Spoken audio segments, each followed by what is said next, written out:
And we normally have our future president lead us in the Pledge of Allegiance, but she's got a little bit of a preference in this race, so tonight she's going to sit this one out. But she'll be coming back in our July meeting to do the same. I pledge allegiance to the flag of the United States of America and to the republic for which it stands, one nation, under God, indivisible, with liberty and justice for all.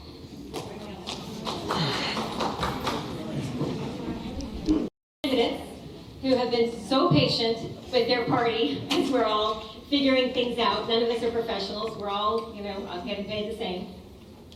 And they've been great and easy to work with. And I think you're going to be really impressed with both of our candidates tonight.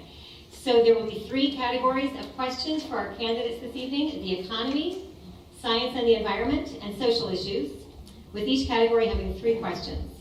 Candidates will take turns answering and will be given 2 minutes to answer each question. Each candidate has 1 person designated to record the debate. However, the campaigns, and if you want to record, you may, but however, the campaigns will not be allowed to use film footage from tonight's event for the campaign, from their actual campaign purposes. Time will be kept on the in-house timer. You in the room can follow along in front of me, and you here, Joanne, oh, by the way, I should welcome our candidates, Joanne Terry and Danelle Dodge.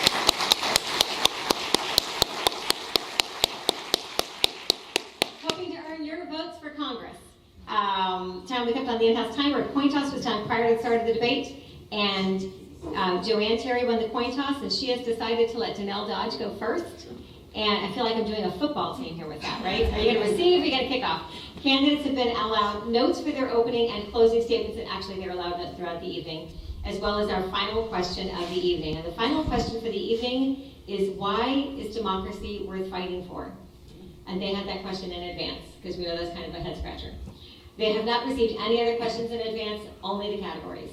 Without further ado, let the debate begin. Danelle, you have 3 minutes for your introductions, so 3 minutes starting now. Good evening. I am Danelle Dodge, and I am running for Florida's 8th Congressional District. I am here tonight because I saw a need for change. It was not an easy decision, but it felt like a critical one. As January 6th unfolded, our free and fair elections have been challenged. Civil and human rights are on the chopping block. The future of my children and yours is on the line. And to be honest, it's pretty damn scary. I'm not a politician, thank goodness, but I am fully who I am without apology. I am a mother. I hold a bachelor's degree from the University of Washington in Self and Society. I supported the mission of the U.S. Navy for 10 years as a military spouse. My experience is broad and unique. I have served my community in public schools, hospitals, and the local library. I am a self-starter and an entrepreneur in the ed tech field, and a landlord. I've had a few tenants. And have no doubt, I'm qualified and ready to lead by example, as I always have done. From the first day I stood in this very room and spoke to many of you, my positions and character have remained steadfast. I come to this job interview with the experience of advocacy, service, and a passion for people, and I plan to take that with me to Congress. Spreadsheets and stats are important, but they don't vote, people do. My primary opponent has been hammering the need to court Republicans as our only option to win the race. I don't believe that to be the case. Democrats and NPA voters outnumber Republicans by 72,000. This is about messaging and turnout. Let me also express just how important young voters are to this election and the future of this country. We must work with and mentor them. Pass the torch and let them have a say in their own destiny. Make sure they have an affordable education, careers, and livelihoods for themselves, and that will pay back by creating a stable safety net for all of us that are going before them. Too many have sat in Congress for too long. They are comfortable with big donors and have lost sight of their actual jobs. I have signed a term limits pledge because we all know a 2-year job was never meant to last a lifetime. This is a clear difference between myself and my primary opponent, who has not agreed to or signed the term limits pledge. We need a leader that thinks outside the box, finds ways to shine a light on our community, to ensure that all people see tangible benefits from their votes and tax dollars, being proactive, not reactive. I am that leader. Thank you. Thank you. Okay. So we didn't discuss applause. I'm going to let applause for our opening, but on the questions, I'm going to ask everybody to limit it so we get out on time tonight. Our security guards will like it when we get out on time. Okay, Joanne. Okay, well, thank you very much for having this debate tonight. My name is Joanne Terry, and I'm a retired satellite systems engineer, an ex-board member of the League of Women Voters of the Space Coast, and a resident of Satellite Beach. And I want to say thank you to everyone here who signed my ballot petition and who helped me get more signed, because I am so humbled and actually a little surprised to report that we did indeed qualify by petition. We received, in fact, just 37 more votes, more petitions than we needed to qualify, which shows that every signature, just like every vote, counts.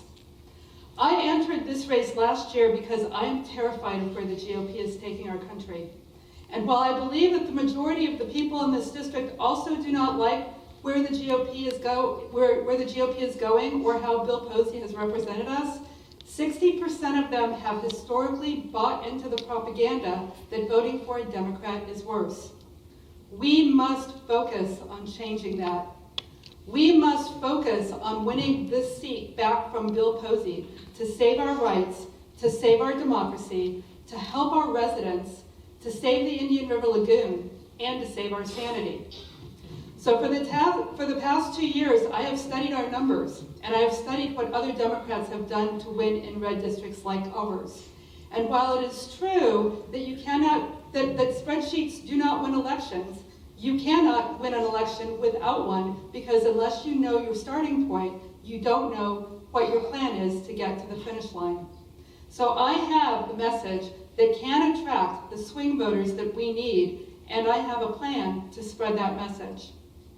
I will return representation back to the people of this district, because we all want to be able to fully participate in our economic growth and not have that growth destroy our environment or outgrow our infrastructure. These are not partisan issues. I have shown that I have the ground game and the grassroots support that's needed by achieving my petition goal, including earning the signature of swing voters. I have the qualifications, and I have detailed plans for making progress for our district and for our country. Tonight, my objective is to share those plans with you as part of my responses as much as time allows. We all know that we can attract swing voters and win elections when we focus on the policies that really do make all of our lives better and don't feed into the stereotypes of right-wing media. That's how our nonpartisan school board races and our municipal races have been won. We must unite this year around a common objective, winning. Because if Democrats don't win this year, we may not get another chance to have our vote count. I have that strategy, and I will work to own your vote so I can implement my plan to win in November. Thank you. Thank you.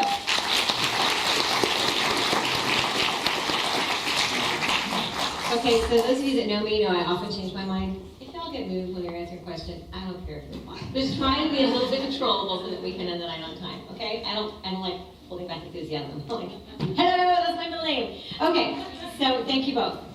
First topic is the economy. The economy. And the first question, Danelle, you went first, so Joanne, you'll be first with the first question. Okay. And then you'll have 2 minutes. You'll have 2 minutes with your first question, 2 minutes to respond. And if she enters your name, if Danelle speaks your name, then you have a 30-second rebuttal. Just so y'all know that's the rules.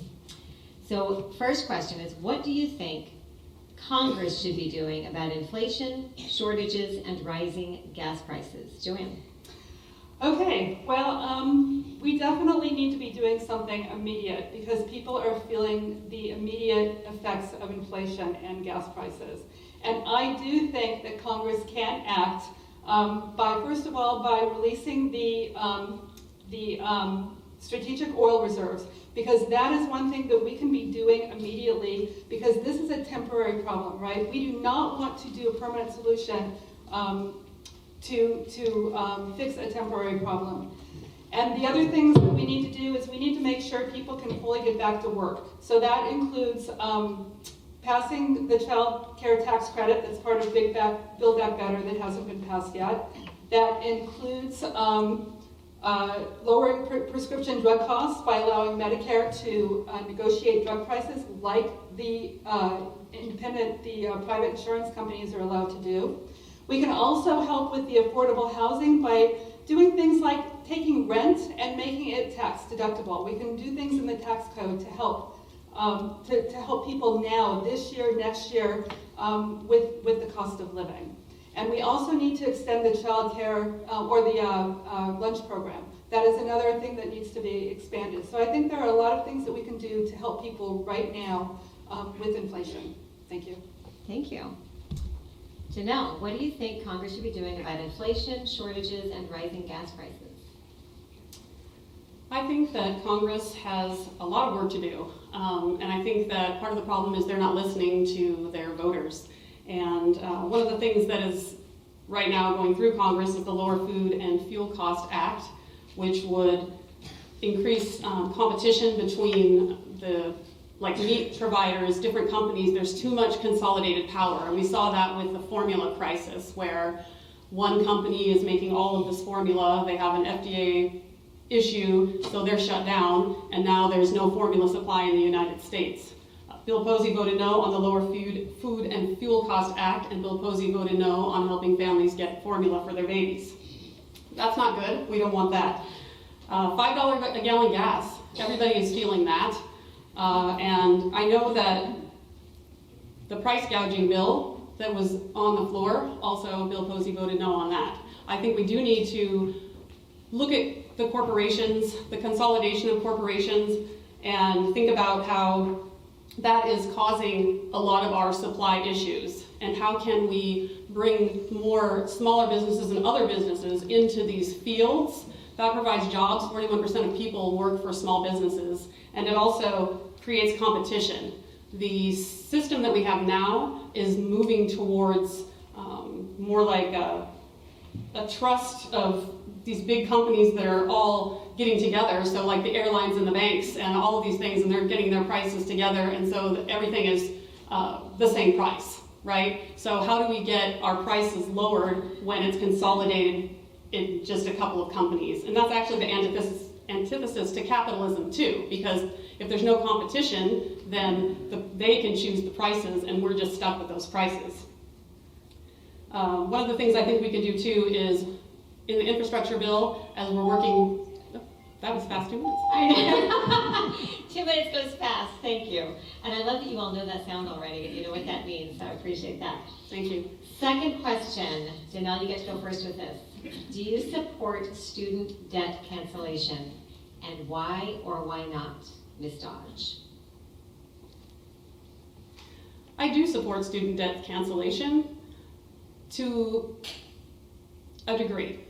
I think there are a lot of students that went to college that were sent a bill of goods where the loans that they were given and the interest rates that they were given are basically criminal. It's kind of highway robbery. And the interest rates on student loans are astronomical. I have 4 adult children, all of whom have gone to college, 2 who have gone on to further law school and a master's program. And my daughter that went to law school, $60,000, and she was lucky because she had $24,000 in scholarships.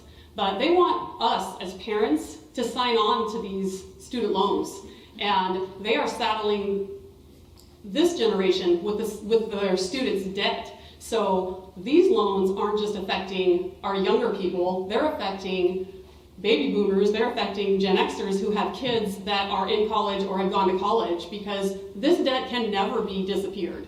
So that's a real problem. So unless we change a lot of things about the way that we handle student loans and student debt, then yes, I think that everyone that has signed up for them has been kind of given a bill of goods. Did I pay my loans? I did pay my loans. A lot of you probably paid your loans as well. But we need to look at where we are in this country and as a society and see what really matters. If we're saddling our next generation with all of this debt, they can't buy homes, they can't move out of your house, right? Who has an adult living at home with you? I've had them a couple times rotate through my basement. So I think it's really important that we make sure that our students do have that relief, and also address the types of loans that are being offered in the future. Thank you. Thank you. Ms. Terry, I'm going to call you guys Miss now because, I'm using the familial. So Ms. Terry, do you support student debt cancellation, and why or why not?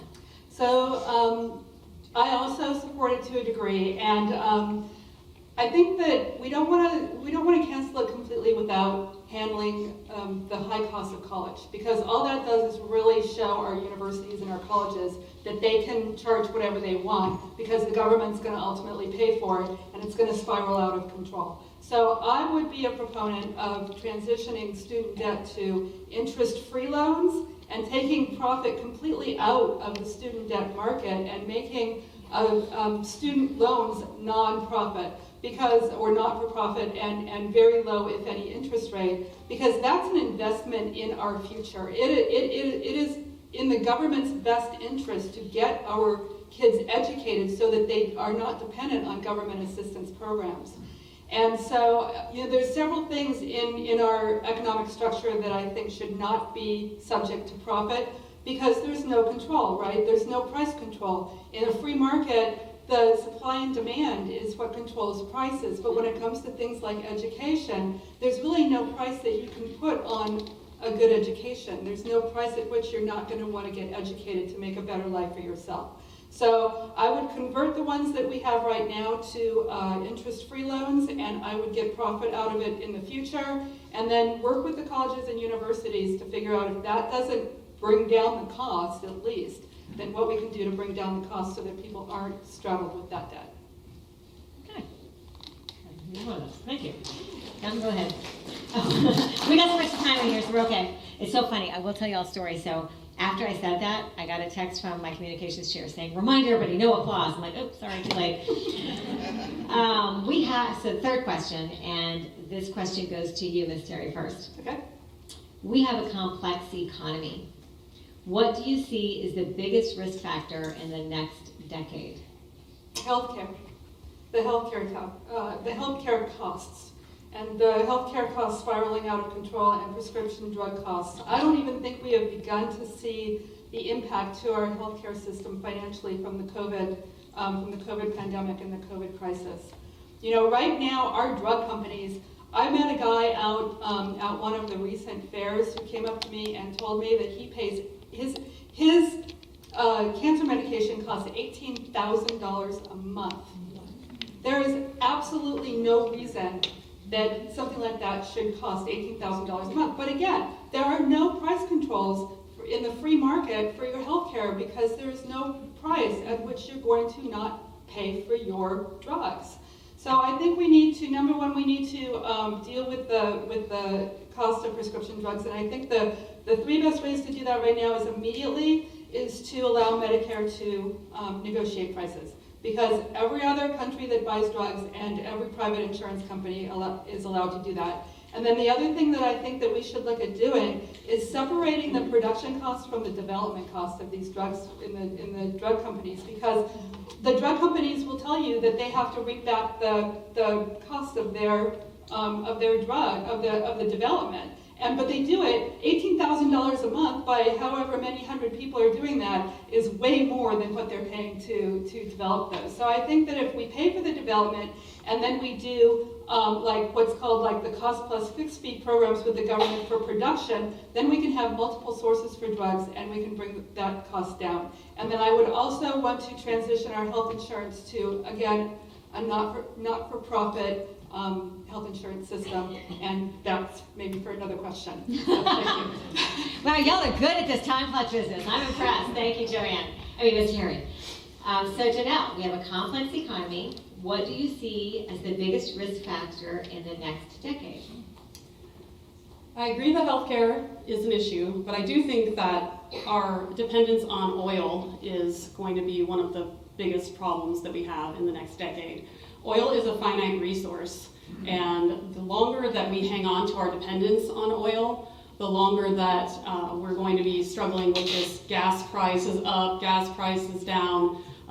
Gas prices are high, that drives other inflation, transportation and vehicles to travel, to deliver our food, to do all of these other things. oil prices that are high and dependence on oil raises the prices of everything. So that's a big concern.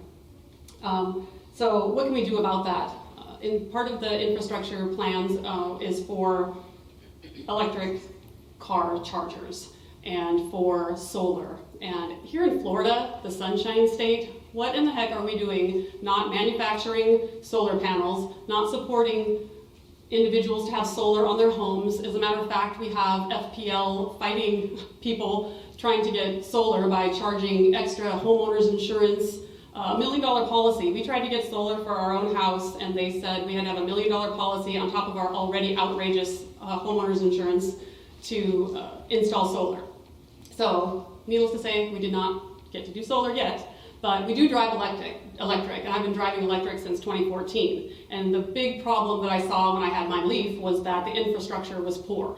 And so, Build Back Better money to increase that infrastructure. And I know when I bought my second electric car, here, my Tesla, that the Tesla infrastructure is incredibly amazing, and if we can replicate that for other drivers and put those everywhere they need to be, then we can reduce our dependence on oil. One more thing about oil is it pollutes the environment, and so the oil that's dripping out of your cars and running into the Indian River Lagoon and from your boat motors, those things will help us have a cleaner environment as well. Thank you.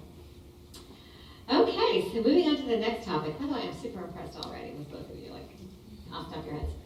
Second topic is going to be the environment. Good segue. Environment and science. So I think the first question goes to you, Ms. Dodge. In regards to the Indian River Lagoon, what would you do differently to what is already being done? That's a great question, and one that I actually thought about quite a bit before tonight. And when I lived in Washington State, I've had 3 different homes that were on septic systems, 3 different types of septic systems. And one of the things that we did in Washington was we had homeowners have their septic systems inspected on an annual basis or a biannual basis, depending on the type of system that you have. And that can be a good thing for a couple of reasons. One, because if your kid, like mine, flushes all their candy wrappers down the toilet when they get home from school and you don't know it, when they look in your septic tank and find them, you find out he's been doing that, but you also don't lose your drain field.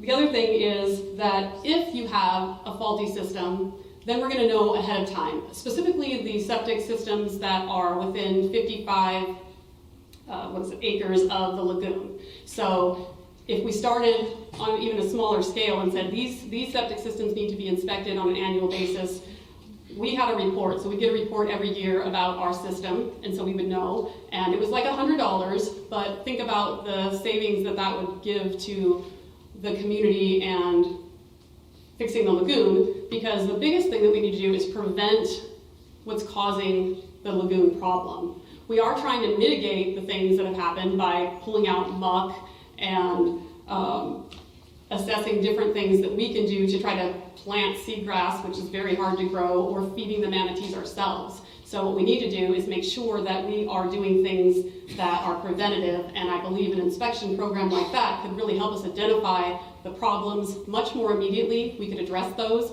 and we could talk to the National Estuary Program about some of the funding that we get, for example, through our license plate program, to use that towards fixing and helping families address that septic problem. Thank you. Thank you. Okay, Joanne, the question is, in regards to the Indian River Lagoon, what would you do differently to what is already being done?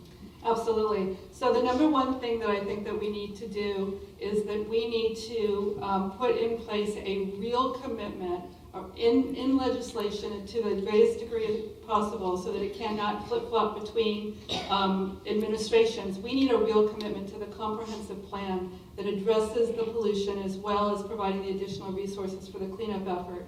That plan does exist, and it's estimated to cost $4 to $6 billion over the next 10 years. And we need to commit to that plan if we are going to save the lagoon.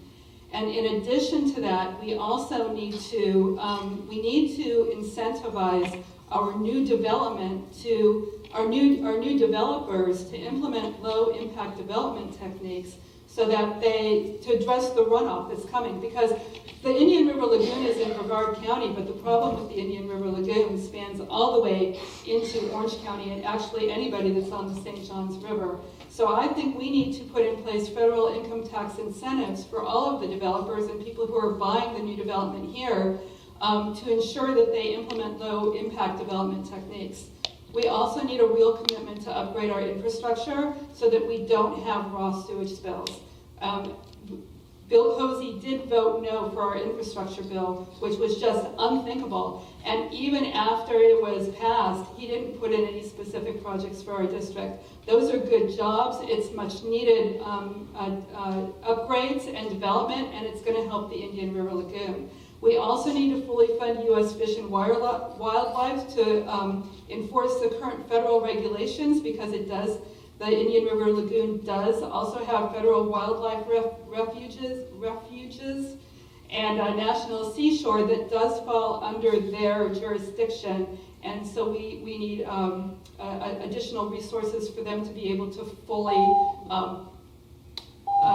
You can finish the sentence.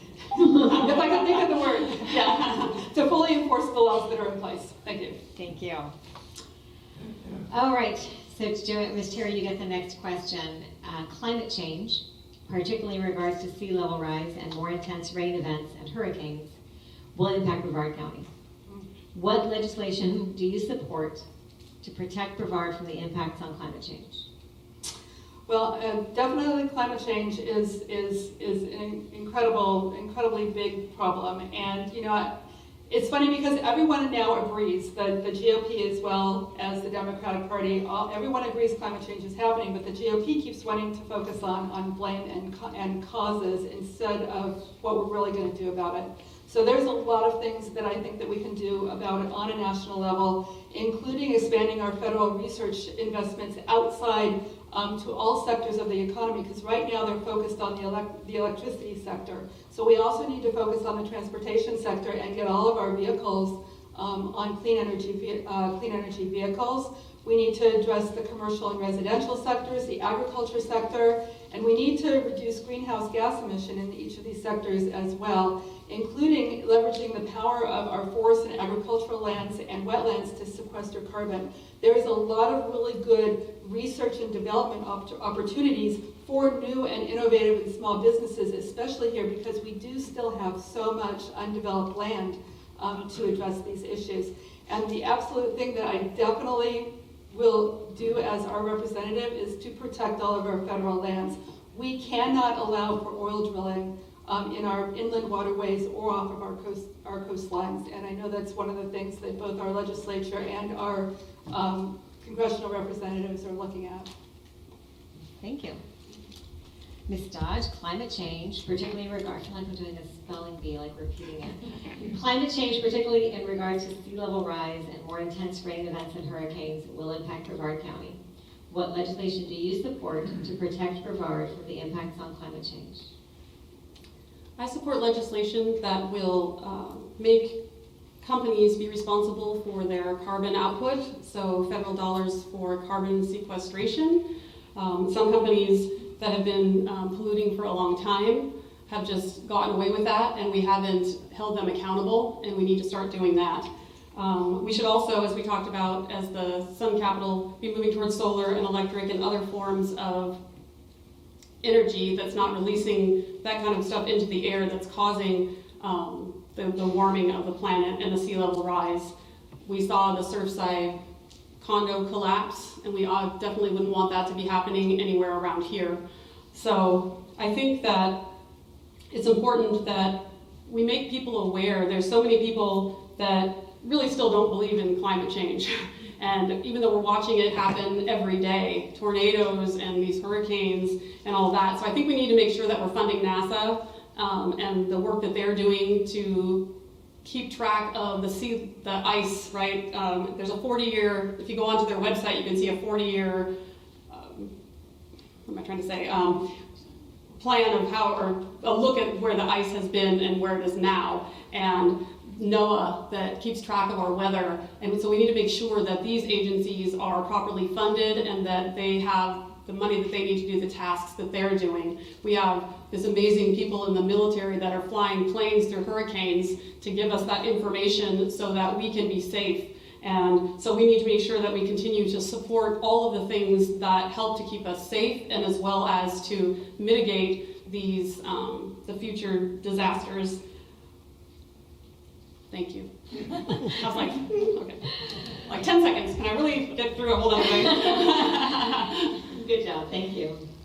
Okay, Ms. Dodge, so what should America's goals be for space exploration and Earth observation, and what steps would you take to achieve them? We have a lot of big goals, and I think that's amazing, especially here on the Space Coast. And we need to take that opportunity, of course, to keep funding NASA and make sure that the education grants and the Astronaut Scholarship Fund and things like that promote STEM education and technology. I think we need to focus on our pipeline of education, like through the Eastern State Florida College and the Treasure Coast Technical College, who have been partnering with NASA as well as space companies to identify what kind of careers and skills are needed for students to go right, they can go from high school to technical training and then into a good job, a career, not just, a minimum wage job, but a career. And so I think that it's really important for us to look at those aspects of how we don't have to send everyone to university, right? That saves us money, that gets workers into jobs quicker, and it creates a better community for everyone that is in it. I think that we need to incentivize small businesses like Craig Technologies and Rocket Labs and the other smaller ones, because like I mentioned earlier, 41% of people actually work for small businesses. And for space exploration projects, I really think we need to keep our investment going in Artemis to get us to the moon. And the NEO Surveyor Telescope, I don't know if you've heard of that, but it is a project that they're working on and looking for funding to put a dedicated telescope in space to identify asteroids that might be coming towards the planet, so we might know about that sooner. Deep space exploration can teach us so many things that we don't already know. And we know that because before we went to space the first time, we didn't know that we would get mobile computing, GPS, cell phones, CAT scans, and other new technology. Many things come from space exploration. Even Velcro. Even Velcro. I love Velcro. Ms. Terry, what should America's goals be for space exploration and Earth observation, and what steps would you take to achieve them? So I think Earth observation is absolutely critical, both for weather and for national security. And so I think we need to continue the focus on that aspect of it. In terms of space exploration, I think I would prefer to see more of that move into the private sector, at least temporarily, because we spend a lot of money on that right now, and we have a lot of things that we need to be spending money on down here on Earth as well. And so when it comes to looking for the asteroids and some of those programs, I would absolutely agree with. But going to the moon right now, I think that we have other things that we need to prioritize.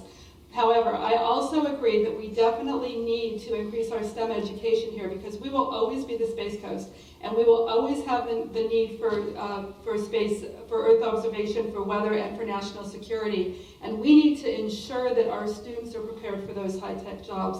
Right now, we have a high school graduation rate of 90%, but we only have a college graduation rate of around 30%, and we're 49th in the nation for teacher pay. And so we have to support our education system here so that our residents can fill those high-tech jobs. Thank you. Breathe, because now we get a break. We have one topic left, but we're going to give everybody a 10-minute break. If you guys want to encourage your candidates for a moment, they deserve that. Give them applause.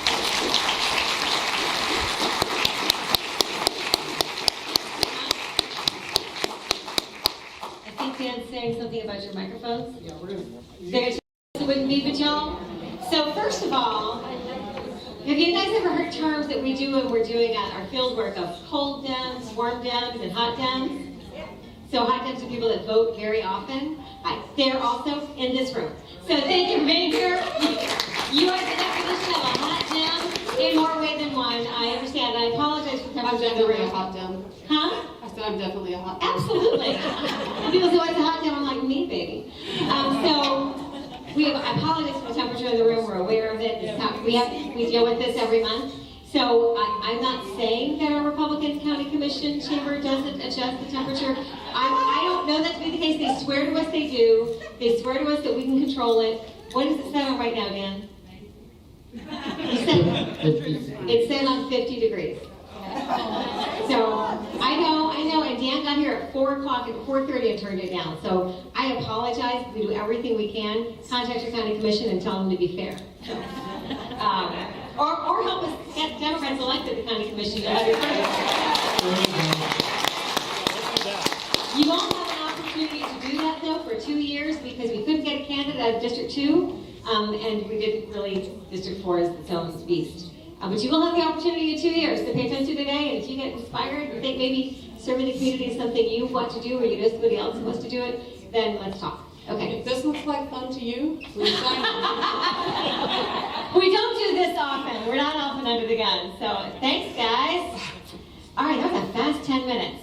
Okay, so the last topic is social issues.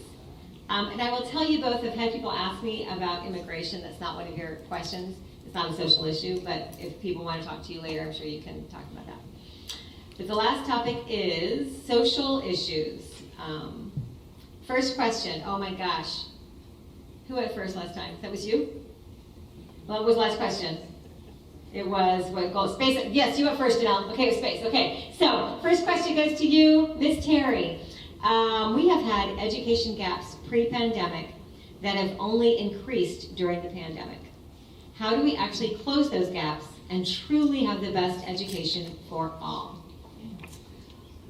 Yes, we definitely have education gaps. And one of the things that we definitely need to do is we need to ensure that our schools are properly funded and that our teachers are properly paid. That's number one. Number two, we need to ensure that our state legislatures cannot dictate the education in federally funded public education schools, right? There must be free and secular public education. And I think third, we need to ensure that the curriculums that the kids need, they get the attention that they need. I just saw in the Florida scorecard that we have something like less than 50% of our third graders read at third grade levels. So we need a concerted and focused effort to catch up from where we were, not just before the COVID pandemic, but to the rest of the nation. Because our kids, we are the second, Brevard County is the second, or is the leader in the nation for job growth, right? And so we have to be preparing our kids for those jobs, or they're not going to be able to keep up with our economic growth. So we have to focus on making sure we have the funding, making sure that we have the staff and the resources, and making sure that we have a curriculum that our kids are being educated to the standards that we need to fill our jobs. Thank you. You clap for education. I'm down with that. Okay, so Ms. Dodge, we've had education gaps pre-pandemic that have only increased during the pandemic. How do we actually close those gaps and truly have the best education for all? I think one of the main ways we can do that is to address actually how we're educating the students. And of course we need funding. We always need more money. Please give money. But we need to address equity in schools. And we need to look at why are certain groups of children being left behind and how do we address that? Are there programs that we can do to make sure that, for example, we have black students reading at a much lower level than white students. So what causes that gap? How do we address that gap? Can we provide tutoring? Can we provide after-school programs? There's a lot of things that we need to look at in terms of the way that we address the equity issues. Also, I think that at the federal level, the Justice Department, I think we kind of need to sue Ron DeSantis because the things that he has passed, they know they're unconstitutional. We cannot ban books. We cannot ban history from the classroom. Anti-woke is complete nonsense. And having people not be able to talk about who they're married to and have a picture on their desk of their spouse, asinine. So I believe that the Justice Department needs to come down here to Florida and let us know that those things are unconstitutional and they cannot stand. Our current Attorney General, Ashley Moody, she's not doing her job either. Let me just do a little plug for Aramis Ayala right there, because we need an Attorney General that speaks truth to power and tells the governor that he cannot pass illegal laws. Because not only does that affect our students and our education system, it affects all of our tax dollars because we're having to pay for the lawsuits that we're fighting against ourselves. Who wants to do that? So we need to bring Ron DeSantis back to earth. Talk about Facebook.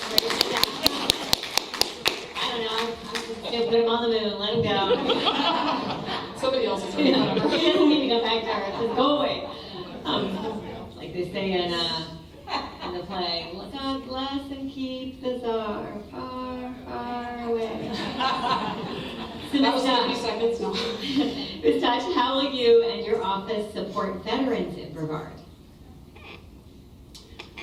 That is a good question and a very important question. Our veterans, we made a contract with our veterans, and we need to keep up that contract and that bargain. They have gone over to serve, they have put their lives on the line, and when they come back, we need to provide them with the services that they need. And they earned those services, whether it's for PTSD support, whether it's VA healthcare, whether it's extra cost for if they were next to a toxic burn pit or exposed to things that they would never be exposed to here that are causing problems, down the line. If we look at even Gulf War syndrome back from the original Gulf War, there's still families that are suffering and their children, birth defects and different things like that. So we need to be doing the research and making sure that our veterans are being taken care of, because they're the ones that are out there, and only 1% of people are all volunteer Army, and we need to take care of their families too. Because I was a Navy wife for 10 years, and I know that it's very important that the family is the support system when that soldier, sailor, airman are away. And it's our job to keep everything good on the home front. So we need services too. We need to make sure that we provide services for the families and also at transition, so when they're getting ready to leave the military. So what my office would do is, I am very strong supporter of advocacy and using our office budget to actually have people in there that can help people. And so one of the things I'd like to do is have a liaison for veteran services, so people, they can call the office, and if they have these kinds of questions. We have a Gold Star widow that lives on our street, and when she called Bill Posey's office, he did not help her. And she remembers that, because when I was door knocking, and now she comes to my house to watch TV sometimes, that she, that stuck with her, that she didn't get the help that she needed from Bill Posey. Joanne and Ms. Terry, how will you and your office support veterans in Brevard County? Well, first of all, we definitely need to make sure that all veterans benefits and services are fully funded and that they extend to the entirety of needs of our veterans. And that includes extending services to things like transportation to and from the needed health care services that they need, making it more accessible here in Brevard County, and making sure it extends not just to the veterans themselves, but to their families and to the trauma that the families experience as well. I definitely agree that we need a strong commitment to constituency services, which is something that has been lacking. A lot of people have complained about that with Bill Posey, and that especially extends to veterans, because I have also received several emails and had several conversations with veterans, and I'm just appalled at Bill Posey's lack of responsiveness to their needs. Not just as a whole, but to the individuals and the individual challenges that we have here, because a lot of our veterans have to go far away to get the services that they need. So if there's any way that we can try to expand the services that are available in Brevard County, we definitely need to do that as well. Thank you. Is that it? Yes. Oh, yes, thank you. Okay, so last question before we get to our closing question, and this debate is not over at that point. The candidates will still have their opportunities for a conclusion and closing statements. But the last question from the formal part of the debate before we get to your final question is, Florida is one of the most diverse states in the country, and Brevard County is becoming more and more diverse as it grows. How would you make sure that you are representing everyone in your congressional district, Ms. Terry? So first of all, it is definitely about representation, but also I think as our United States congressional representative, it is also our responsibility to help to transition us into a diverse, thriving, diverse community and economy. You know, since the 2010 census, Brevard has gone from over 80% white to around 74% white. And that large influx of diversity has been linked to an increase in white nationalism, and I think that's part of the reason why we are the center of so much hate group activity that is getting national attention. But if Florida has a goal to be the 10th largest economy in the world. So if we're going to be the 10th largest economy in the world, then we have to look like the world, and the world is very diverse. So we definitely need to address this aggressively. So my plan includes, first of all, definitely protecting everybody's civil rights at the federal level. That goes without saying. But we also need to ensure that we have a public education system that encourages inclusion and exposes our kids to diversity, which again is sending Ron DeSantis to the moon. We also need to make sure that we uplift our leaders like Kenny Johnson and Yvonne Minus and all of our leaders that we have that represent the diverse community, so that people see that they are the really valuable members of our leadership here in the district. But one of the most powerful things I think that we can do is to find white advocates and sponsor diversity exposure events. I saw a really interesting news program this last weekend, and up in Tennessee or Kentucky, there's a group called Rednecks for Black Lives. And I think we need something like that here, because nothing is more powerful than having a white man tell another white man that diversity is good.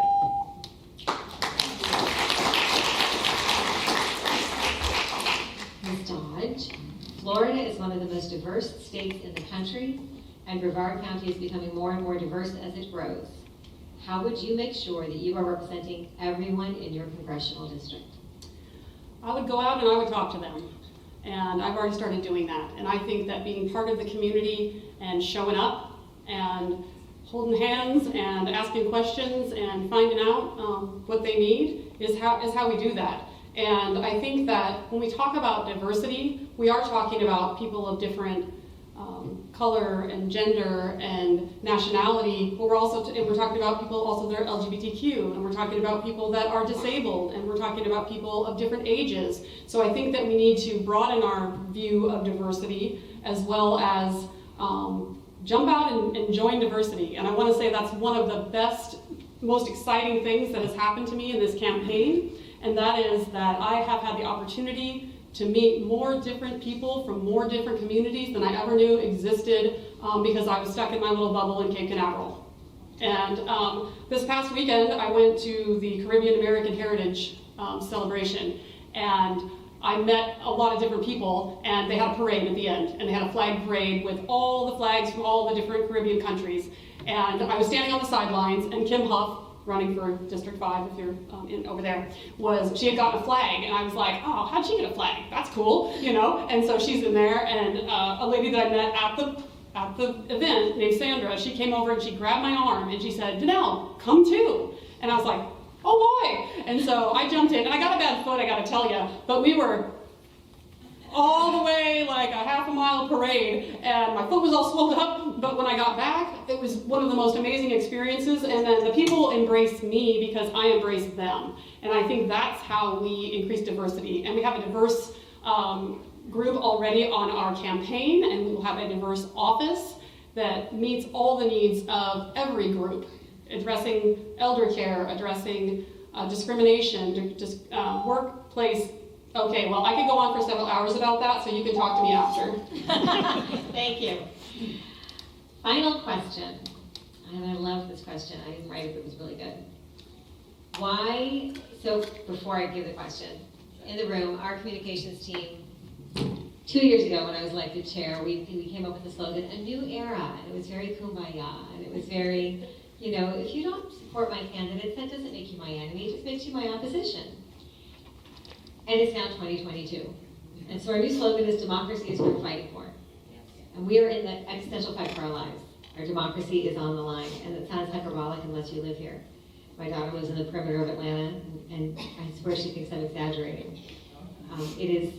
Brevard County is the fulcrum for, in the perimeter, it's like this weird bubble in Atlanta. They say the only problem with Atlanta is it's surrounded by Georgia. We are at the forefront of that battle for democracy. It's what keeps me awake at night. My team can tell you I'm awake at night because I send them texts at weird hours. It's what keeps our state chair awake at night. When I met him, we were at our state party gala and we were walking afterwards, and I said, Manny, what keeps you up at night? Everybody thinks the role of a state chair is fundraising, fundraising, fundraising. And that was a huge responsibility, and I thought he was going to say that. I didn't know him. And he said, January 6th. January 6th keeps me up at night. And we are there. Like, everything that my generation just assumed would be in place every day when we woke up was no longer in place after Friday. You're giving our answers, Pam. Oh, sorry. Anyway, that's why this question is, thank you, Danelle. This question is, why is democracy worth fighting for? And I think the first, who was last? That was you was last. I think so. So Joanne, you'll be going first with that question. Oh, no, the other way. No, I went first last Danelle, time. that's right. Danelle, you'll be going first with that question. Andrew will keep me in line. I pay him to do it. Well, no, he works for free, so. All right, why is democracy worth fighting for? Wow, it's sad we have to ask ourselves that. And I'll say it's because I'm a woman, I'm a mother, I'm a worker, I'm a small business owner, and I'm a citizen. And everything that has happened recently has put all of those things on the line. We have nothing if we don't have democracy. And if we look out and we see Ukraine, right? We see what's going on in Ukraine. And Ukraine is fighting tooth and nail, blood in the streets for their democracy. We don't want to be doing that. But in a way we are doing that. And it's from an internal attack. It's from an internal attack of people that took it upon themselves to go to our capital and attack it. They broke down the doors and the windows. They killed police officers. And they carried a Confederate flag through the hall of the Capitol. And the day it happened, I sat there watching on TV, because we were watching the vote count at 1 o'clock in the afternoon, and I couldn't believe my eyes. It felt like it was something that was like a TV movie. And as everything progressed, and we learned more and more, and we watched it happen, and we watched our president do nothing. Do nothing. And now we know from yesterday, he didn't just do nothing, he was happy about it. He didn't care that they had weapons. He didn't care that his vice president was going to be hung. He might have thought he deserved it. And that is devastatingly frightening. And we have got to hold these people accountable. The second attack on our freedom is the loss of Roe v. Wade and our right to privacy over our own bodies. And that's just the first right they're coming for. They have a list, and they are coming for our rights to marriage equality. They're coming for equal education.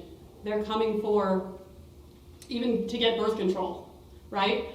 If they are so pro-life, why don't they want to do all of the things that are necessary to promote a healthy, happy child, a healthy, happy family, a safe pregnancy. Our maternal death and mortality rates are horrendous for a country with so much money. I worked in that field for many years with mothers in childbirth and teaching families about the process. And that's a process that belongs to the family. I am a mother, I had that choice. My 2 daughters should have that choice too. So we need to hold this, and so we need to hold the SCOTUS accountable too. We have justices that have perjured themselves. We have a justice that sits on the court while his wife tweets and participates in insurrection. I don't know about you, but I pretty much know what my husband's doing most of the time, okay? And so, again, I go back to accountability. There is no rule of law, there is no democracy without accountability. We cannot be afraid. We cannot be afraid to go after these people. We cannot say just because they have power that they are above the law.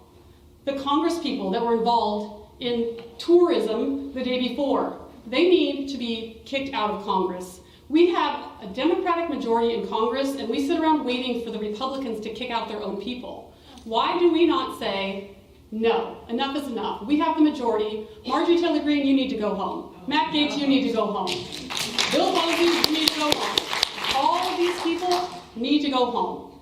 And we need to stand up, and we need to make these phone calls. And when I'm in Congress, I'm going to make sure that I do hold people accountable, and that we make sure that we are upholding the Constitution and doing our jobs. So democracy is worth fighting for. And right now, democracy is on life support.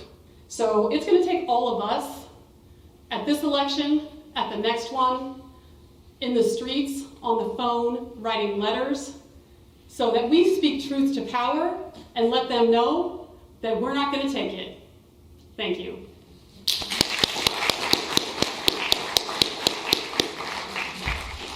I had to steal your answer. I wouldn't have thought of that. Ms. Terry. I'm just giving you a little go. Why is democracy worth fighting for?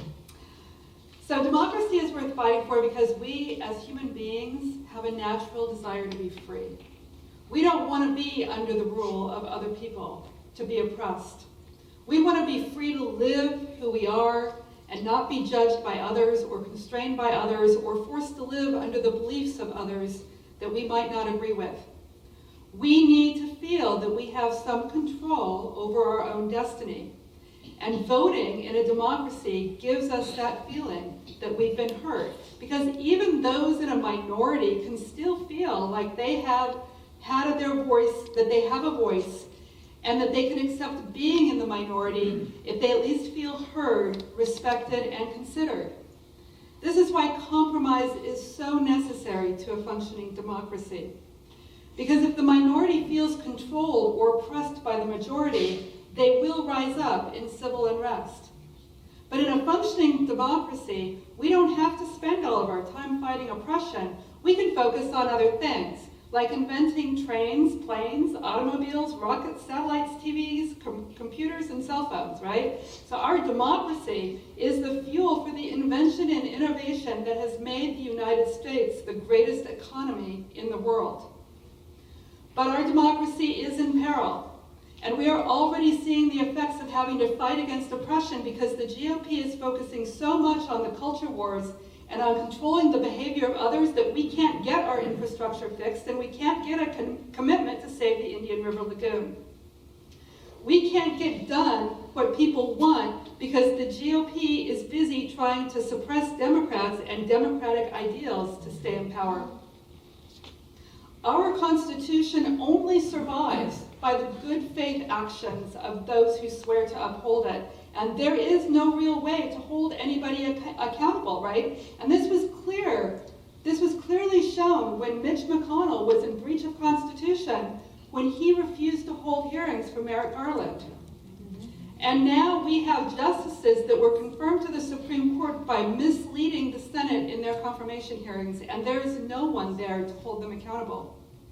So the only real way that we have to hold these actions accountable at this point is to vote out the people who are tolerating them, and this is why we must protect our vote. because our vote is the only way to stop this. And we must stop this before our institutions are used to destroy the very democracy that they are intended to protect. We must focus on being a voice for democracy, and we must focus on winning this election. I am committed to defending American democracy, and that is why I signed the Democracy Pledge. Because I believe we need to hold accountable all of the people who were involved in the January 6th insurrection, including the elected officials, as well as the mob participants, and the Scottish judges that misled the Senate, and Mitch McConnell, and any other elected official who blatantly disregards their constitutional duty. But we can only do this if Democrats win. And that's why the stakes are so high for this election and for 2024. Because the next 2.5 years will either strengthen our democracy or it will end it. And it is up to all of us in red districts like ours to figure out how to get that done. And the way we do that here is by expanding our voting base, using our love of democracy as the common thread to swing enough voters to vote out Bill Posey, Ron DeSantis, Marco Rubio, Randy Fine, and any other representative that is posing a clear and present danger to our democracy. And once we have a true ruling majority, then we can truly protect our right to vote, fight disinformation, hold accountable the officials that betrayed their constitutional oath, and reinstate a strong civics education at a very early age to ensure that we continue to have an educated and an informed voting base in the future. Protecting our democracy is necessary to move forward on issues like protecting our planet and living in a peaceful civil society. I have that plan to win. Democracy is worth fighting for, and that's why I'm running for office. Thank you.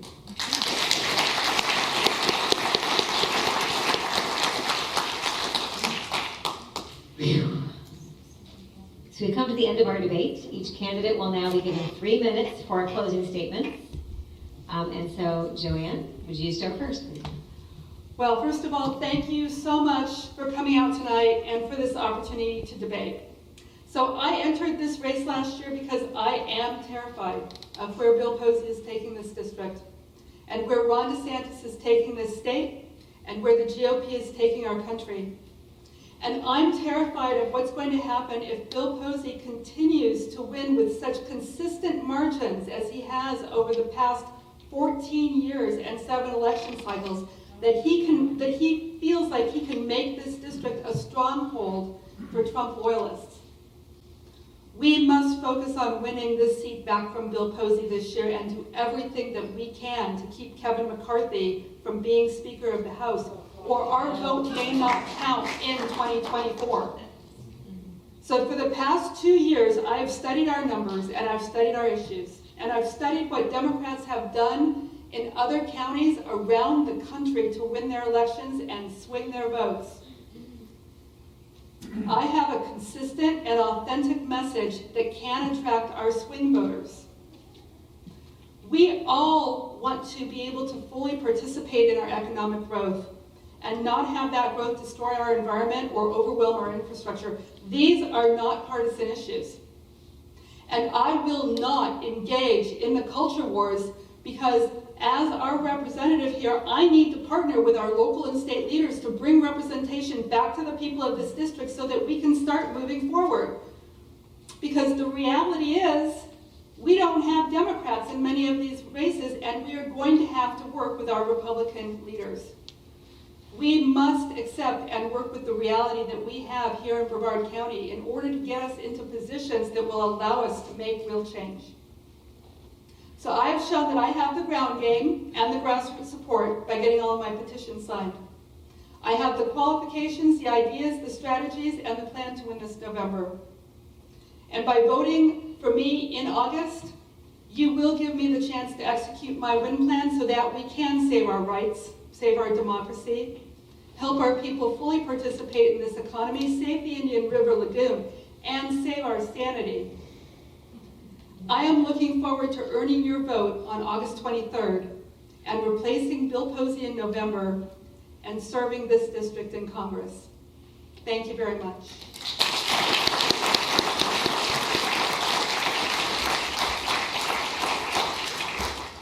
Danelle? Thank you. And my closing is short and sweet because you've been here a long time. I want to thank you for coming tonight and for the DEC for hosting this debate. And I want to say there are enough of us when we show up. One of our biggest problems is we don't turn out. Phil Moore's race in the special election, we door knocked 30,000 doors. Not enough. Not enough, you know. So we need help. We need people on the ground to help us get our message out. Because that can make a difference, and with a difference, we can win.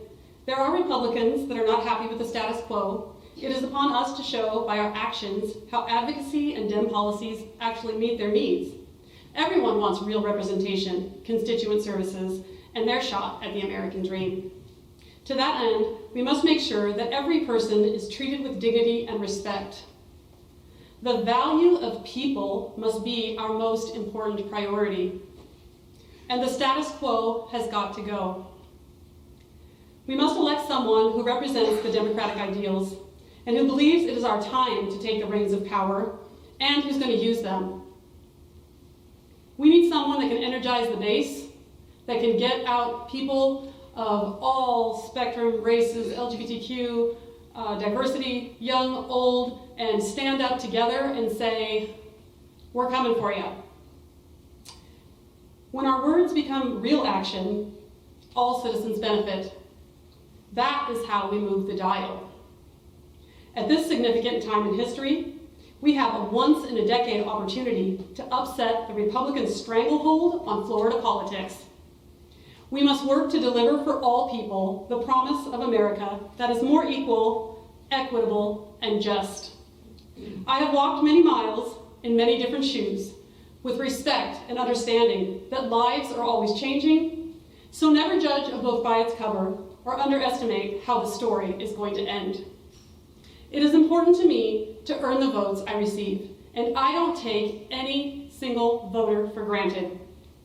And I hope I earned your vote tonight, and I hope you'll vote for me on August 23rd, and again in November on the 8th. Show me what democracy looks like. This is what democracy looks like. Show me what democracy looks like. This is what democracy looks like. You guys can do better. Show me what democracy looks like. This is what democracy looks like. That's better. I am here to serve with gratitude for the opportunity. To learn more about what we can do together, I invite you to visit votedodge.com or find me on social media at VoteDodge, on Facebook, Twitter, Insta, TikTok, YouTube, anything you got. Your community needs you. Thank you.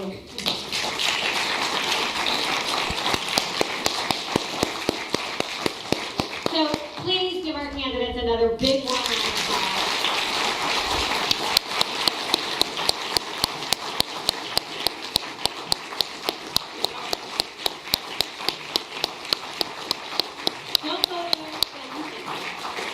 Thank you so much.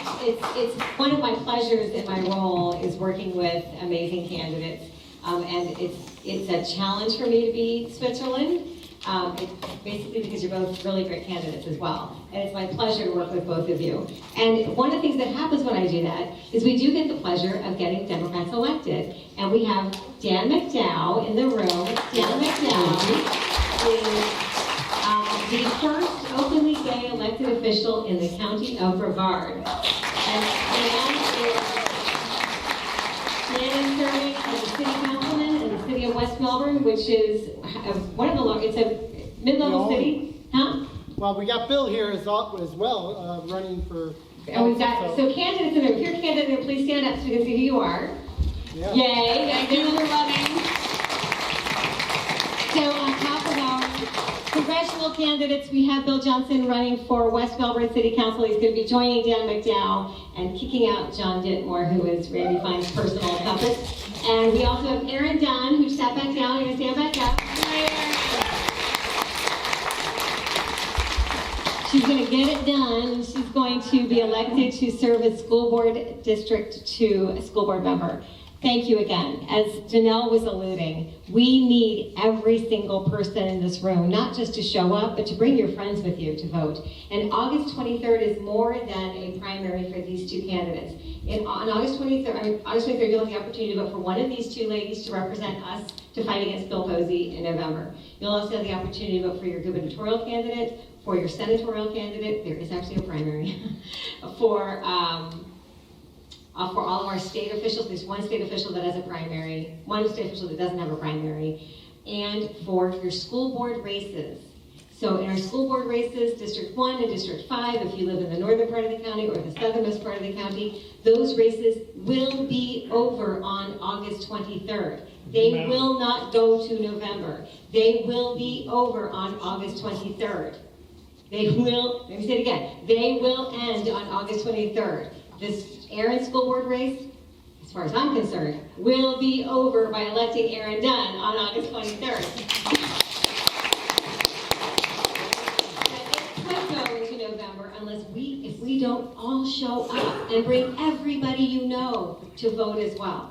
Also, we are kicking off our phone banking to remind those voters in those 3 school board districts to show up on August 23rd. You're all going to have that date. You're going to wake up on August 23rd and go, I'm supposed to do something today. No, you'll vote by mail and you'll vote early. We're going to be doing phone banking to remind those people, and we need a ton of people to help us with that because we need to reach all the voters in those districts, which is about 80,000 voters. Is that right, Matt? Yeah. So Matt is our field organizing chair. That's why he looks so happy with that 80,000 votes, which the next commercial I have is for him. We need, the most effective thing we can do for these two ladies and for any candidate ever is a conversation at the door. I will never forget the first time I ever canvassed for anybody, and it was Barack Obama. And I'll never forget one of the first conversations I had with somebody, and I walked away knowing I had changed her mind about her vote. That wasn't my job, but it was just a natural thing that came about. I'll never forget talking to a person in Rockledge in 2017, and she was angry when I knocked on her door. She was trying to adopt her granddaughter, who was a drug baby. And she was so angry about the lack of support for her daughter. And I just listened. I wasn't I was just supposed to say, are you gonna vote for them? And I just listened. And the next time I went back was to remind her about the upcoming election. And she invited me in. She was so happy to see me. Nothing had changed, but I listened. Those conversations at the doors are how we convince people that their vote matters. People think it doesn't matter. So we need you to help us with that as well. Matt's got, if you go to brevarddems.org/events, there's an event somewhere near you, and if there's not one, I'll bring you one. So you can sign up for any of the things that we're doing. Democracy is worth fighting for. And unfortunately, this is what the fight looks like. Or fortunately, the good news is, it's in our hands. We can either fight for it at the doors, or we can send our kids to fight for it on the battlefield. I think I'd rather fight for it at the doors. Thank you so much for coming. Let's give it up to our leader here before we... Thank you very much. So, do you guys want to take any questions from the floor, or you weren't prepared for it? Okay, so if you guys have questions for our candidates, you can address them privately, individually, right here. We don't have to leave until 9, but if you want to get out in the cool, hot summer air. Thank you again for your time. Thank you for your trust in me as your chair and for your votes and movement. We want to make sure we get them shaking hands here. Yeah, we got a big photo. We got Phil, our photographer. Come back and shake hands again so we get a photo. Apologize, my hands are sweaty. That's okay, I just did the water. You got it, Phil? Okay, thanks again. The other Thank side? you, everyone. Thank you. You want to see the back of my head?